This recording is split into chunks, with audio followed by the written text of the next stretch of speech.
많은 사랑을 받고 있는 시편 가운데 시편을 기록한 저자들은 다양합니다. 다윗 한 사람만이 아니라 솔로몬도, 그리고 모세도, 고라 자손들도 시편을 기록했습니다. 대부분의 시편의 내용은 하나님을 찬양하는 내용이기도 하지만 왕을 높이는 제왕시로부터 시작하여서 하나님이 공의로 원수들을 갚아주시기를 바라는 저주시, 탄식시, 다양한 장르로 시편은 기록이 되어져 있습니다. 그중 42편은 1권을 마치고 제2권이 시작이 되는 그 책이 바로 시편 42편입니다. 시편 42편은 고라 자손들이 만든 시인데, 이 시인을 향하여 사람들이 이렇게 2번씩이나 질문을 합니다. 내 하나님이 어디 있느냐 이러면서 비아냥거리는 이 부분을 2번씩이나 질문을 합니다. 하나님 믿는 사람 같지 않다라는 것이죠. 너희 삶은 고난으로 가득 찬 이 부분들을 보면서 하나님이 어디 있어? 이러면서 비아냥거릴 때 시편 기자는 이렇게 고백을 합니다. 42편 5절을 우리 한번 고백해 보십시다. 너무 위로가 되는 말씀인데 시작. 내 영혼아 내가 어찌하여 낙심하며 어찌하여 내 속에서 불안해하는가. 너는 하나님께 소망을 두라. 그가 나타나 도우심으로 말미암아 내가 여전히 찬송하리로다. 아멘. 시편 42편을 보면 이 고백은 5절, 11절, 43편 5절에서 계속해서 3번씩이나 반복하고 있음을 알 수가 있습니다. 사람들이 묻습니다. 네 하나님이 어디 있느냐 이렇게 질문을 하자 시인이 믿고 있는 하나님은 너무 멀리 계시는 하나님, 그리고 숨어 계시고 침묵하시는 그런 하나님으로 사람들에게 비춰졌다라는 것입니다. 우리가 신앙생활 하지만은 하나님이 없는 모습이 시인의 삶 가운데 보여졌기 때문에 내 하나님이 어디 있어? 이렇게 묻자 오늘 시인은 자신의 영혼을 위로합니다. 낙심하지 말고 불안해하지 말고 하나님께 소망 두자. 그러면 하나님이 나타나서 내가 그 도우심으로 말미암아 끝내 그 하나님을 찬양할 것이다. 무려 3번씩 고백하고 있는 부분을 우리가 알 수 있습니다. 이 시편은 우리가 함께 오늘 교독했던 이사야 45장과 함께 대비해 본다라면 하나님은 스스로 숨어 계시는 하나님이시다라는 것입니다. 우리가 오늘 본문을 통해서 첫 번째 생각해 보고자 하는 것은 스스로 숨어 계시는 하나님이십니다. 우리 본문의 15절을 우리 다시 한번 보실까요? 시작. 구원자 이스라엘의 하나님이여 진실로 주는 스스로 숨어 계시는 하나님이시니이다. 아멘. 좀 놀랍지 않습니까? 성경 가운데 우리가 성경을 읽다 보면은 또 말씀을 배우고 또 설교 말씀을 들었는데 하나님이 스스로 숨어 계신다라고 성경에서 말씀하고 있는 부분이 놀랄 뿐만이 아니라 충격이 되어집니다. 그런데 이 15절을 다양하게 해석들을 하는데 이 15절은 문맥적인 부분으로 우리가 해석을 해보면 지난주 우리가 보았던 말씀처럼 애굽과 구스 그리고 스바 사람들, 바로 이방인들이, 이방 나라들이 하나님이 스스로 숨어 계신다라고 말하고 있는 것을 우리는 알 수 있습니다. 여기서 숨어 계신다라는 말은 부재하다, 중국어로 부짜이 이런 부분이 아니라 의도적으로 감추신다라는 뜻입니다. 세상의 여러 이방 나라들이 보았을 때는 조금 불공평해 보여질 수도 있죠. 하나님은 많고 많은 나라 중에서 이스라엘만 선택해 주시고 그들을 성민, 거룩한 백성으로 삼아 주시는 이 부분을 이방 나라들이 보았을 때는 자신들에게는 나타나 주시지 않고 스스로 감추면서 숨어 계시는 하나님으로 보일 수 있기 때문에 이렇게 이방 나라들이 하나님은 스스로 숨어 계시는 하나님이다 이렇게 표현하고 있다라는 것입니다. 그러나 하나님은 의도적으로 감추시거나 숨어 계시지 않고 역사 가운데 일반 은총을 통하여서 자연과 양심을 통하여서 항상 하나님을 드러내셨습니다. 그래서 이방인들도 숨어 계신 하나님을 알 수 있도록 하게 하셨다라는 것입니다. 사도행전 27장을 저는 개인적으로 너무너무 은혜가 되어지는 그 성경이 사도행전 27장인데 이 당시에 모든 길은 로마로 통했습니다. 팍스 로마나 시대 가운데 로마를 모든 사람들이 가고 싶어 했을 때 바울은 그 로마를 여행을 위하여서 가지 않고 죄수의 몸으로 로마를 향합니다. 그런데 그 로마를 향하다가 유라굴로라는 풍랑을 만나서 배가 파손돼 버리죠. 그리고 멜리데 섬에 그들이 피하게 되어집니다. 근데 놀랍게 그 멜리데 섬에 그 당시 세계 역사 가운데 전 세계를 좌지우지하는 그 로마란 나라보다 이 멜리데라는 섬에 바울이 그 섬에 도착함으로 말미암아 그 섬 가운데도 복음이 전하게 되어지는, 그래서 하나님은 숨어 계시는 하나님이 아니라 그 작은 섬 가운데도 하나님의 일하심을 나타내고 있는 부분이 사도행전 27장인 것을 알 수 있습니다. 우리 오늘 본문을 조금 쉽게 접근을 한번 해볼까요? 목회를 하다 보면 우리 지체들 가운데 꼭 이런 질문들을 합니다. 목사님, 우리나라에 복음이 들어오기 전에 그러면 이순신 장군 같은 경우는 구원을 얻었습니까? 못 얻었습니까? 이런 질문들을 많이 합니다. 우리도 궁금해할 것입니다. 왜냐하면 다른 이로서는 구원을 얻을 이름이 없기 때문에 그러면 이순신 장군 같은 경우는 어떻게 됩니까? 이런 질문들을 자주 하곤 합니다. 거기에 답은 무엇이냐면 모든 인류는 하나님을 알 수 있는 바로 이 자연과 양심을 통해서 하나님을 알 수 있다라는 것입니다.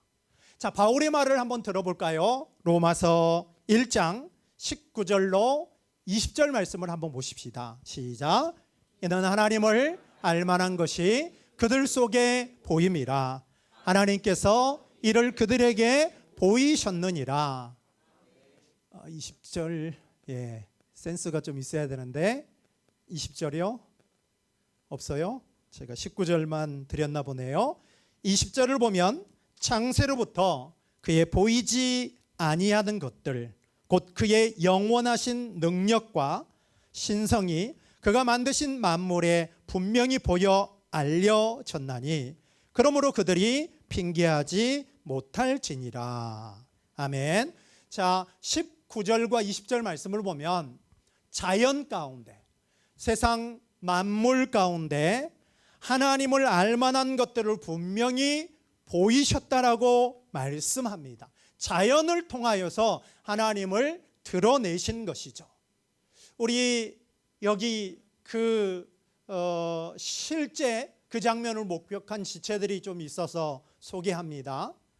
우리 지난 학기 기말고사를 준비하면서 송경시를 마치고 1월 1일 일출을 보겠다라고 날을 새서 우리 몇몇 지체들이 여기서부터 자전거를 타고 와이탄을 향했습니다. 대단하죠? 그랬는데 그날 아침 찍었던 그 일출을 저한테 보내줬는데 장관이었습니다.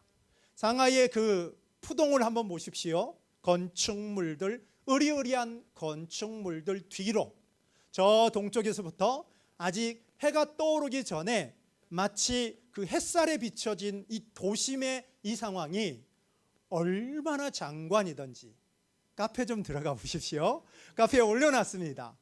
그 장관, 그런 자연을 볼 때 우리는 창조주를 인정할 수밖에 없는 것이죠.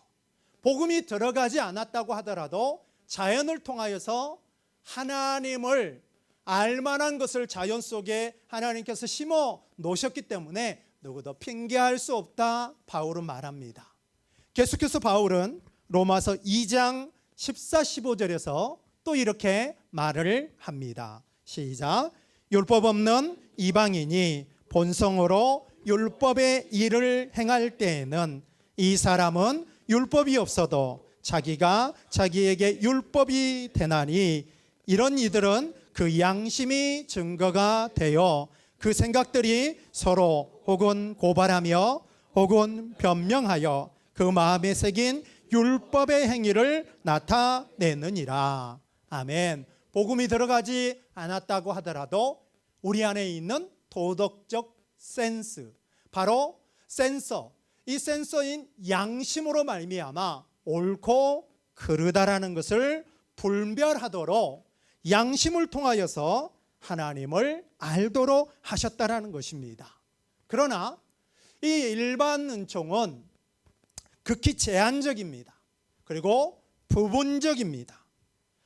그럼에도 불구하고 제한적이고 부분적이지만 복음이 전해지지 않은 나라와 사람들 가운데 일반 계시 아래에서 그들이 살아가면서 이 자연과 양심을 통하여서 하나님을 알도록 하셨고, 하나님은 그렇게 자신을 알리셨고 지금까지도 알리고 계시기 때문에 하나님 모른다라고 핑계할 수 없다라고 바울은 말합니다. 그러나 이 일반 계시를 통해서는 자연과 양심을 통해서 하나님을 알 수 있지만 구원에 이르지는 못합니다. 그러니까 교회와 성도인 우리가 해야 될 일이 무엇이죠?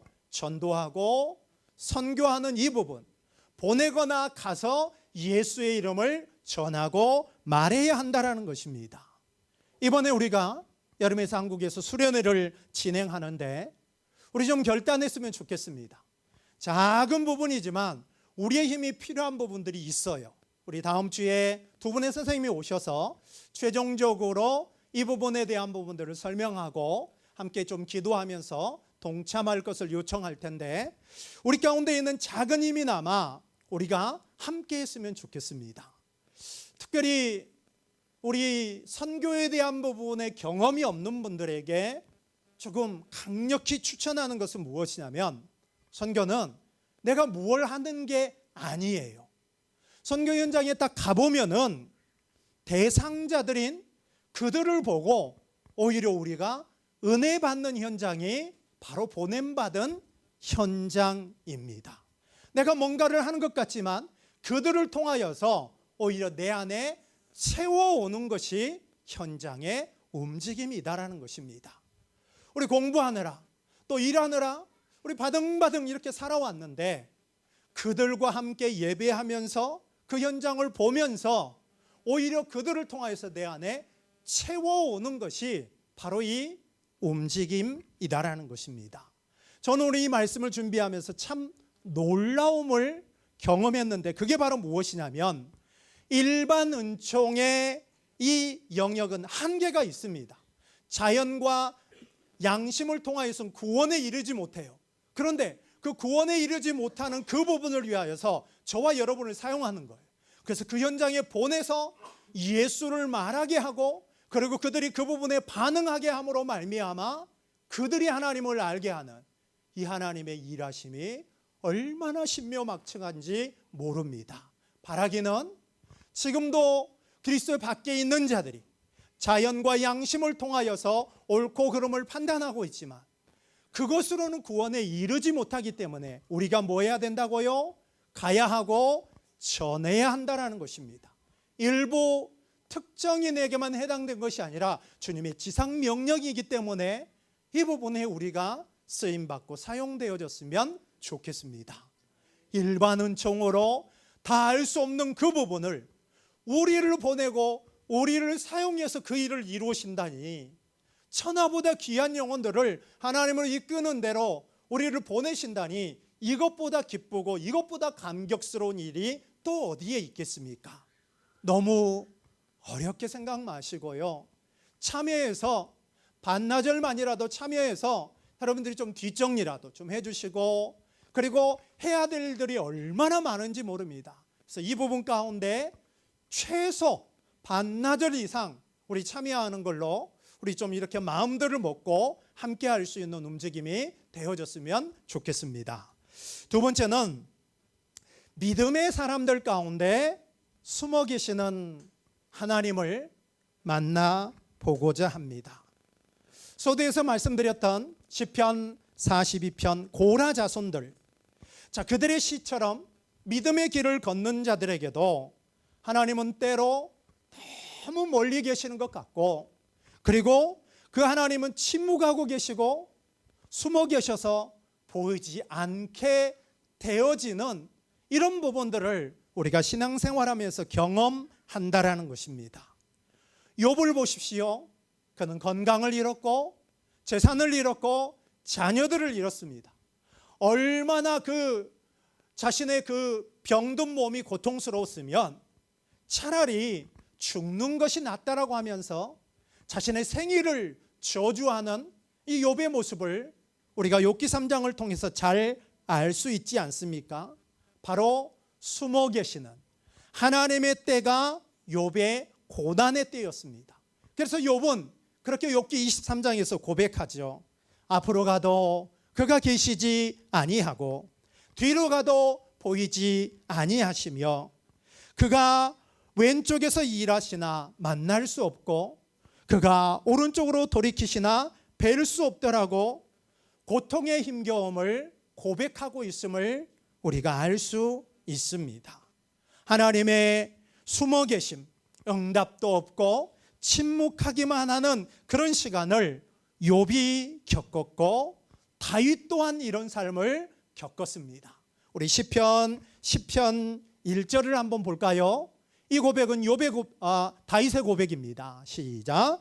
여호와여 어찌하여 멀리 서시며 어찌하여 환난 때에 숨으시나이까. 아멘. 이런 경험 있으십니까? 하나님이 너무 멀리 계시는 것 같아요. 내가 지금 어려움을 겪었는데 그 하나님이 숨어만 계시는 이런 부분들을 인생을 살아가는 우리 모두에게 다 있다라는 것입니다. 스물이라는 인생, 그리고 지금까지 살아온 모든 사람들의 삶 가운데 하나님은 멀리 계시고 숨어 계시는 그 부분들이 있다라는 것입니다. 일부 예배 때도 제가 좀 간증을 했는데 제 간증을 좀 하겠습니다.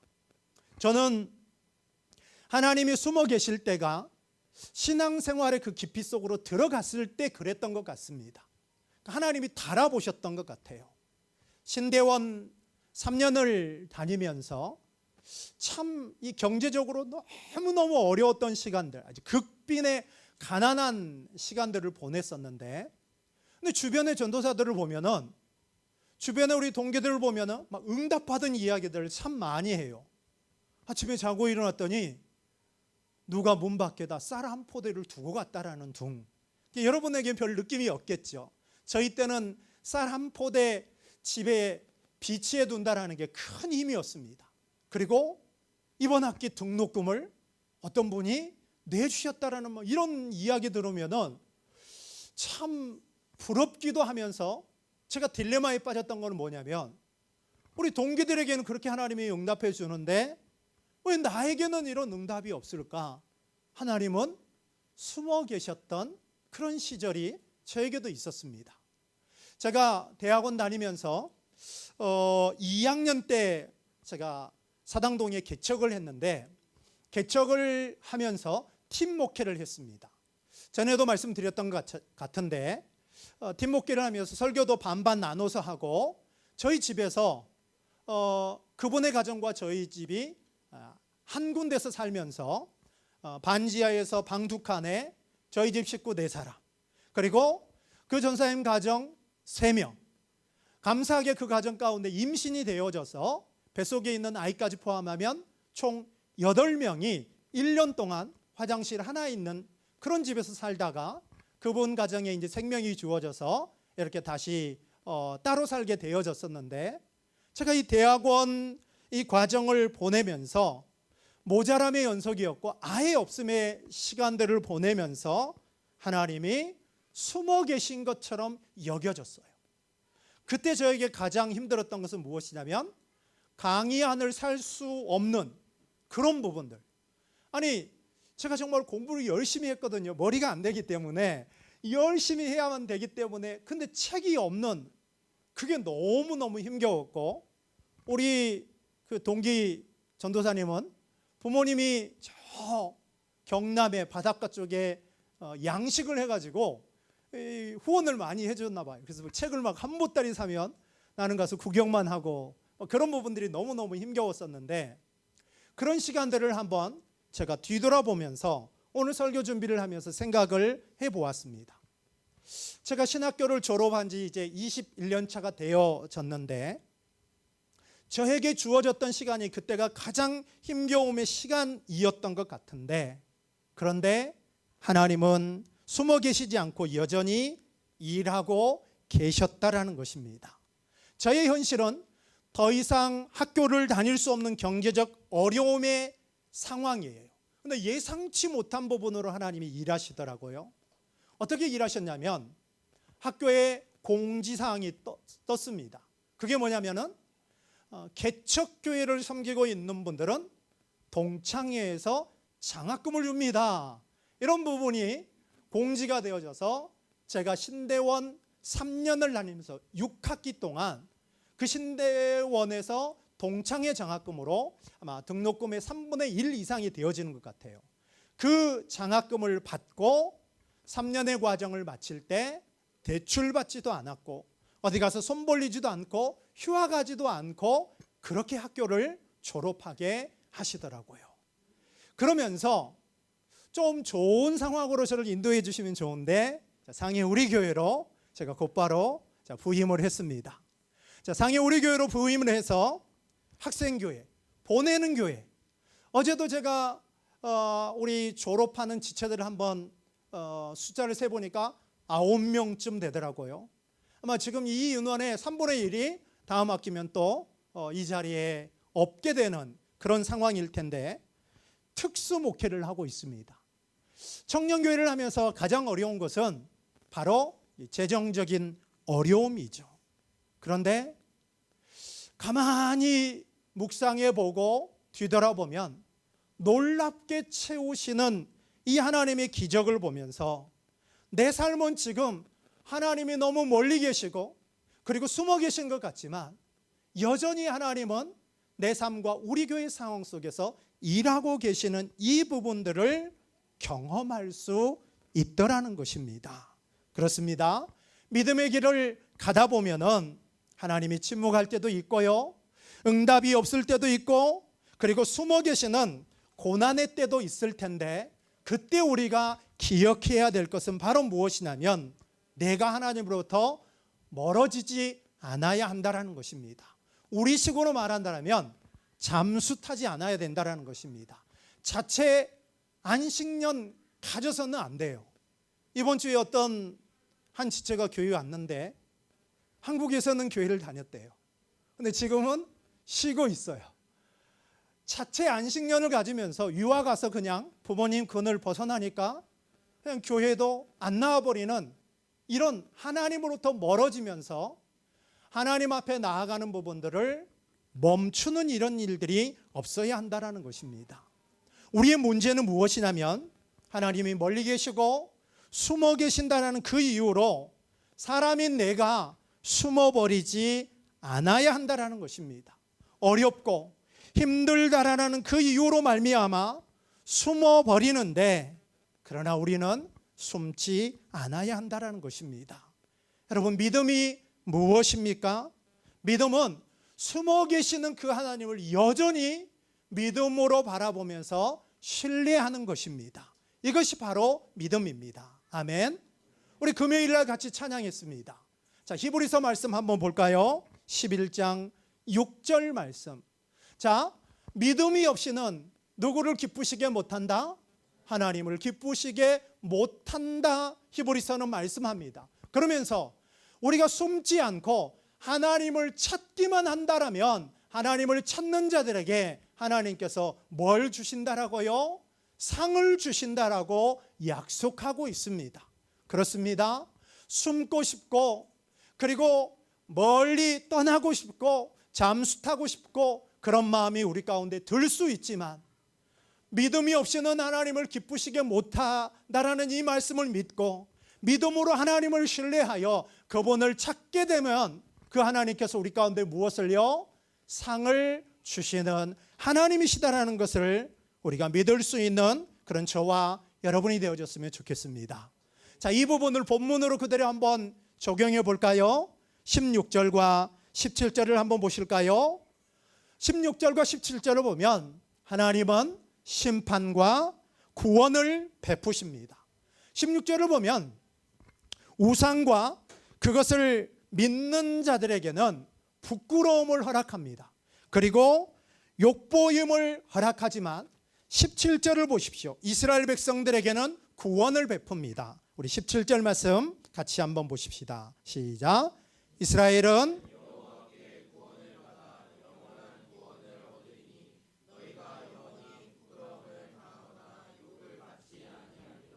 아멘. 자, 이 말씀 보십시다. 의인인 이스라엘은 구원을 받을 뿐만이 아니라 부끄러움 당하지 않습니다. 욕보지 않는다라고 말씀합니다. 악인에게는 하나님이 자신을 숨겨버리시지만 의인들에게는 구원을 베푼다라고 말씀합니다. 그래서 16절과 17절을 잘 보십시오. 서로 대조되어지고 있어요. 악인은 부끄러움, 욕봄. 의인은 어떻습니까? 부끄러움 당하지 않고 욕보이지 않는다. 심판, 구원, 이 부분을 정확히 말씀하면서 오늘 본문의 말씀을 보십시오. 자, 이스라엘은 여호와께 구원을 받는다 말씀하면서 강조하고 있는 부분이 있습니다. 그냥 구원이 아니라 본문의 말씀을 보십시오. 어떤 구원? 영원한 구원입니다. 한번 따라할까요? 영원한 구원. 영원한 구원은 무엇일까요? 예표하고 있는 부분이에요. 자, 지금 우리가 계속해서 보는 것처럼 고레스가 바사의 왕이 되어져서 바벨론의 포로로 잡혀와 있는 유다 백성들을 다 돌려보내주는 해방, 자유, 이 부분은 자, 종들이 해방케 되어지는 일시적인 기쁨이고 해방이고 구원입니다. 근데 여기서 말하는 구원은 영원한 구원을 말하고 있죠. 우리 주 예수 그리스도가 죄와 사망 가운데 있는 자들을 이 죄와 사망으로부터 해방시켜 주시는 그 영원한 구원을 누구에게요? 그를 믿는 자들에게 베풀 것을 약속하고 있는 부분들을 볼 수가 있습니다. 그래서 여러분 오늘 본문을 한번 보십시오. 자, 15절을 보면 하나님은 스스로 숨어 계시는 하나님이지만 이방 나라들이 말합니다. 하나님은 자, 어떤 하나님이라고 15절은 시작하고 있습니까? 구원자 이스라엘의 하나님이라고 말씀하고 있습니다. 주변의 나라들에 비춰지는 하나님은 패배한 신의 모습으로 보여졌지만, 그래서 그들이 하나님은 숨어 계신다라고 말하고 있지만 하나님은 숨어 계시지 않고 어떻게 합니까? 악인들을 심판하고 우상들을 심판하고 자기 백성은 유다 백성들에게 무엇을요? 영원한 구원을 베풀어 주고 계시는 하나님은 숨어 계시는 하나님이 아니라 구원자 하나님이신 것을 믿으시기를 바랍니다. 오늘 저와 여러분이 어려움, 힘겨움, 막힘의 상황을 맞이했을 때 하나님은 숨어 계시지 않고 그 어려운 상황을 이겨낼 수 있도록 우리와 함께해 주신다는 것입니다. 우리 늘 기억하십시다. 그 어려움을 하나님은 끄집어내지 않고 그 어려움에 우리를 같이 던져 넣으셔서 그 상황에 하나님이 같이 함께 해주십니다. 이게 성경이 말하는 함께 하심입니다. 우리는 바라는 게 뭐죠? 어려움 자체가 없는 것, 우리 가운데 좋은 꽃길로만 걷는 것. 그러나 하나님은 우리에게 어떤 길을요? 십자가의 길, 비포장의 길을 우리에게 허락하면서 그 길을 하나님이 뭐 하는 거예요? 같이 걸어주신다라는 것입니다. 그것이 우리가 지난주에 보았던 하나님의 함께 하심인 임마누엘이다라는 것을 잊지 않았으면 좋겠습니다. 하나님은 숨어 계시는 하나님이 아니라 숨어 계시는 상황 속에서도 그 하나님을 믿음으로 신뢰할 때 우리를 뭐 하신다고요? 심판하지 않고 구원하시는 구원자 하나님이신 것을 믿으시기를 바랍니다. 세 번째는 하나님의 자기 계시입니다. 하나님 당신이 우리 가운데 하나님을 드러내 주신다라는 것입니다. 계시라는 말의 뜻은 감추어진 부분이 드러난다, 이런 뜻을 가지고 있습니다. 어떻게 드러내십니까? 하나님의 말씀과 예수 그리스도를 통하여서 하나님 그분을 드러내 주신다라는 것입니다. 우리 시대 하나님의 자기 계시는 오직 성경을 통하여서만 하나님 그분을 알려주십니다. 그리고 예수 그리스도를 통하여서 하나님을 우리에게 알려주시기 위하여서 하늘 보좌를 버리고 하늘이 땅으로 낮아지셨습니다. 의인들을 부르러 오신 것이 아니라 죄인들을 부르러 오셨습니다. 자격이 되는 우리들을 구원해 주신 것이 아니라 자격되지 않은 우리들에게 새 생명 주신 은혜가 특별함으로 우리에게 있다라는 것을 잊지 않았으면 좋겠습니다. 우리가 하나님을 알기 위해서 어떻게 해야 합니까? 오직 성경으로 하나님을 알 수 있다라는 것입니다. 제가 주구장창 계속해서 말씀드리는 게 바로 무엇이죠? 우리 교회에게 주신 비전, 말씀을 건축하자. 말씀을 배우고 알아가고 그리고 이 부분을 살아내는 삶, 이 부분을 통해서 하나님을 알 수 있다라는 것입니다. 우리 좀 욕심 부리지 않았으면 좋겠습니다. 하나님 말씀을 배우거나 읽거나 알지도 못하면서 우리 믿음이 좋아진다라는 거 절대 있을 수 없습니다. 시간을 들이고 공을 들이고 이 말씀 앞에 오래 머물러야 우리 가운데 희미하게 그 진리의 비밀들이 우리 가운데 다가옵니다. 사단은 교묘하게 우리 시대에 미디어라는 이 부분을 주어서 어린아이로부터 시작하여서 어르신에 이르기까지 우리 손에서 이 부분을 떼어놓지 못하게 합니다. 여러분, 이 부분이 엄청난 도전이다, 유혹이다라는 것을 알아야 합니다. 하나님을 알 수 있는 이 말씀은 이제는 활자, 글자 보지 않는 시대가 되어져 버렸습니다.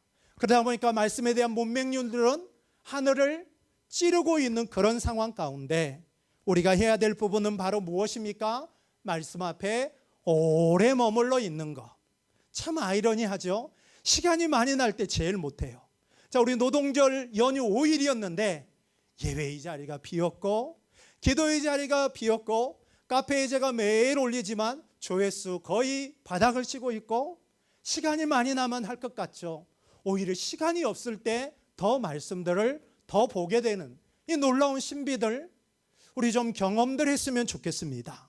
우리 다른 데서 하나님을 알려고 하는 것은 그건 유혹입니다. 우리 가운데 주어지는 매일매일의 우리가 이 말씀을 통하여서 말씀 거치고 그래서 늘 말씀드립니다. 예술이 아니라 뭐라고요? 노동이다. 지어져 가야 한다. 매일매일 우리가 말씀 앞에 머물러야 되고 알아가야 한다. 호흡처럼 들숨과 날숨을 통하여서 그래야만 우리의 생명이 연장되어지고 생명이 우리 가운데 주어지는 부분을 통해서 하나님을 알 수 있다라는 것입니다. 예레미야가 이렇게 말합니다. 자, 예레미야 말을 한번 볼까요? 예레미야 9장 23절 24절입니다. 자, 우리 한 절로 한번 띄워주시겠습니까? 너무 길어서 설명만 제가 말씀드릴게요. 예레미야는 세 가지를 자랑하지 말라라고 말합니다. 첫 번째는 지혜 있는 자는 그 지혜를 자랑하지 말아라. 두 번째는 용맹 있는 자는, 용사는 그 용기를 자랑하지 말아라. 세 번째, 부자는 그 부함을 자랑하지 말아라. 그러면서 이어지는 말씀을 보십시오. 이어지는 말씀 넘겨주십시오. 자, 하나님 아는 거, 그 하나님 아는 것을 자랑해라. 그러면서 그 하나님 아는 것이 뭐라고 말씀합니까? 하나님은 땅에 사랑과 정의와 공의를 행하는 분이시다라는 것을 깨닫는 거, 그것을 하나님은 너무너무 기뻐하신다. 이 부분을 말하면서 부와 그 다음에 용맹, 지혜 이런 부분을 자랑하지 말고 하나님 아는 것을 자랑하라고 예레미야는 우리에게 말해주고 있음을 알 수가 있습니다. 그렇습니다. 바로 말씀을 통한 하나님을 아는 기쁨, 이 기쁨들이 한 주간 우리 가운데 있었으면 좋겠습니다. 또 한 가지는 우리 주 예수 그리스도로 말미암는 하나님을 알 수 있는 길입니다. 요한복음 1장 14절은 말씀합니다. 말씀이 육신이 되어 우리 가운데 거하십니다. 그리고 우리가 그 영광을 봅니다. 그 영광은 아버지의 독생자의 영광이고 진리와 은혜가 충만하다라고 말씀합니다. 누구를 통하여서 하나님의 영광을 볼 수 있다고요? 예수 그리스도를 통해야만 하나님을 볼 수 있다라고 말씀합니다. 골로새서 2장 3절 말씀 한번 볼까요? 골로새 2장 3절입니다. 시작. 그 안에는 지혜와 지식의 모든 보화가 감춰져 있느니라. 아멘. 누구 안에 감춰져 있다고요? 예수 그리스도 안에 감춰져 있습니다. 오늘 본문의 말씀처럼 감춰져 있는, 숨겨져 있는 그 하나님을 누구 안에서 찾을 수 있다고요? 예수 안에서 찾을 수 있다라고 말씀합니다. 그 예수 그리스도는 길과 진리와 생명이십니다. 보이지 않는 하나님의 형상이 바로 예수 그리스도이다라는 것을 깨달음으로 말미암아 그 예수님을 통하여서 하나님을 알게 되어지고 하나님 앞에 엎드려 경외하며 예배할 수 있는 그런 저와 여러분이 되어졌으면 좋겠습니다. 기도하겠습니다. 하나님, 사람들은 말합니다. 하나님은 너무 멀리 계시고 숨어 계신다라고 말하지만 하나님은 여전히 양심과 자연을 통하여서 말씀하고 있습니다.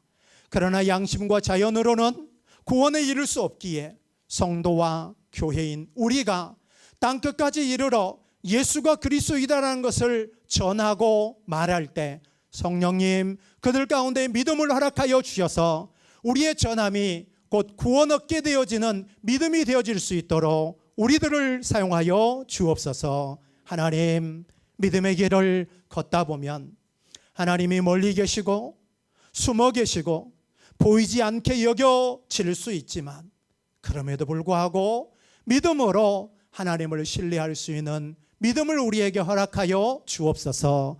믿음이 없이는 하나님을 기쁘시게 할 수 없습니다. 숨어버리는 것이 아니라 하나님을 찾는 자들에게 상 주신다 말씀하셨사오니 영원한 구원이신 우리 주 예수 그리스도로 말미암아 그분의 말씀으로 말미암아 하나님을 알게 되어지는 은혜가 우리에게 있도록 그런 은혜를 베풀어 주옵소서. 예수님의 이름으로 기도합니다. 아멘.